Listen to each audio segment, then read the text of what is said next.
সন্ধেবেলা স্ন্যাক্স আইটেমে ছেলেকে কি খেতে দেব এটা ভাবতে ভাবতেই বেশ খানিকটা সময় চলে যায়।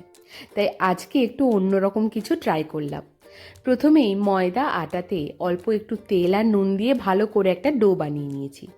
এবার চপারে পেঁয়াজ, টমেটো, ক্যাপসিকাম, দুটো ডিম, নুন আর ধনেপাতা দিয়ে একটা ডিমের মিশ্রণ বানিয়ে নিয়েছি।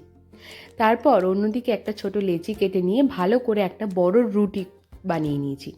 রুটিটা যেন পাতলা হয়। এবার চারদিক থেকে ঠিক এইভাবে ফোল্ড করে একটা স্কোয়ার শেপ দিয়ে দিলাম। অন্যদিকে ফ্রাইং প্যানটা গরম করে তাতে তেল দিয়ে তেলটা গরম হয়ে যাওয়ার পর ওই রুটিটা ওটার মধ্যে দিয়ে দিলাম। এপিট ওপিট করে ভালো করে ভেজে ওই 5 থেকে 6 মিনিট একটু ঢাকা দিয়ে রাখতে হবে। ব্যাস, তৈরি হয়ে গেল আমাদের হোমমেড মোগলাই পরোটা। রেসিপিটা কেমন লাগলো আমাকে জানিও, তবে আমার ছেলের তো দারুণ লেগেছে। রেসিপিটা যদি ভালো লাগে তার জন্য সাবস্ক্রাইব করতে ভুলবেন না।